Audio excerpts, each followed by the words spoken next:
Okey, Assalamualaikum gang. Video kali ni kita nak belajar benda asas tapi penting, iaitu cara baca candlestick, cara mengenal candlestick. Korang mungkin pernah tengok candle kat dalam chart kan? Tapi faham ke maksud candle tu? Okey, jom kita explain guys.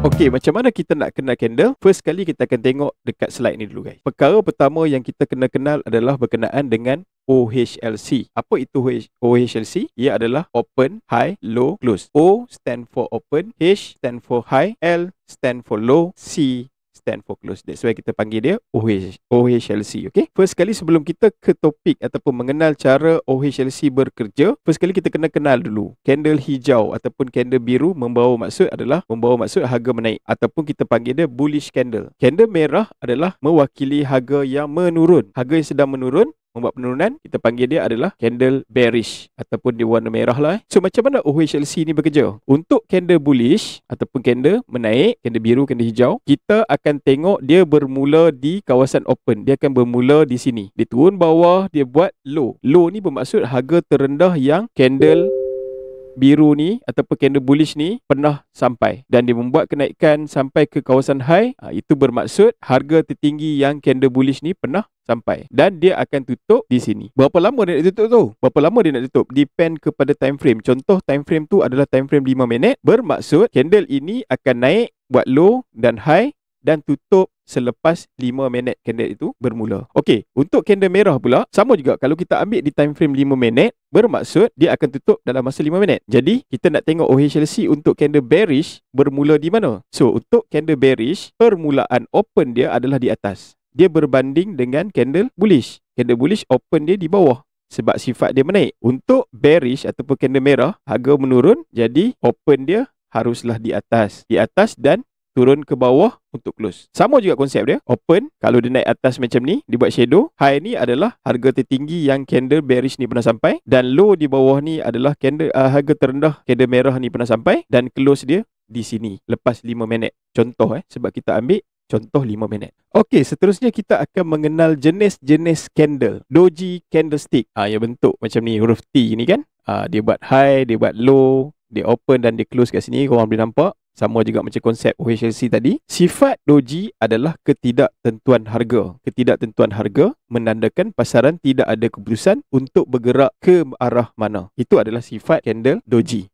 Okey, seterusnya adalah candle engulfing. Engulfing pun ada dua juga. Dia ada bullish engulfing dan bearish engulfing. Macam kita cerita dekat tajuk yang first tadi. Tajuk yang first tadi cerita pasal candle bearish dan candle bullish. Candle bullish adalah sifat dia menaik. Candle bearish adalah sifat dia menurun. Kat sini ada engulfing pula. Dia tambah sikit. Bullish engulfing, bearish engulfing. Apa dia bullish engulfing dan bearish engulfing ni? Jom kita baca kat sini. Bullish engulfing menunjukkan penguasaan buyer dalam pasaran semakin meningkat. Sebab apa? Candle bullish, candle biru ni, kita faham sifat dia menaik, dia lagi tinggi berbanding candle bearish kat sebelah ni. Jadi candle bullish ni dah pun makan candle bearish ni.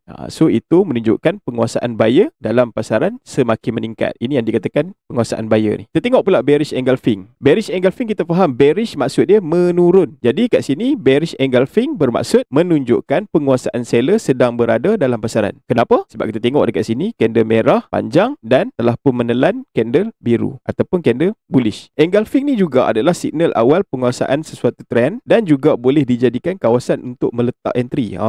Dia ada confirmation guys. Ataupun kita boleh pakai dia sebagai confirmation by candlestick. Okey, seterusnya kita akan tengok sejenis candle ni sejenis candle dan sifat dia. Ini kita panggil dia adalah pin bar. Pin bar, P-I-N-B-A-R. Dia ada dua juga, bearish pin bar dan juga bullish pin bar. Okey, sifat dia macam mana? Mula-mula kenaikan, bullish candle adalah kenaikan, tiba-tiba sampai di kawasan resistance, candle bertukar menjadi bearish pin bar. The next candle adalah bearish candle. Bermaksud berlakunya pembalikan arah. Sama juga dengan bullish pin bar. Price tengah menurun, ni candle bearish, menurun, tiba-tiba sampai di support, dia close the next candle tu dengan bullish pin bar, dan lepas candle bullish pin bar adalah bullish candle yang strong. Bermaksud reversal. Bermaksud berlakunya reversal. So sifat dia apa sebenarnya bullish pin bar ni ataupun bearish pin bar ni? Sifat dia adalah reversal ataupun berbalik arah lah. Dia adalah signal awal pertukaran sesuatu trend sekiranya berlaku di support dan resistance. Ni pun salah satu petunjuk awal sebenarnya daripada trend menurun nak jadi trend menaik ataupun trend menaik nak jadi trend menurun. Okey, kita nak tengok juga berkenaan dengan time frame. Okey, time frame. Kita ada 1 2 3 4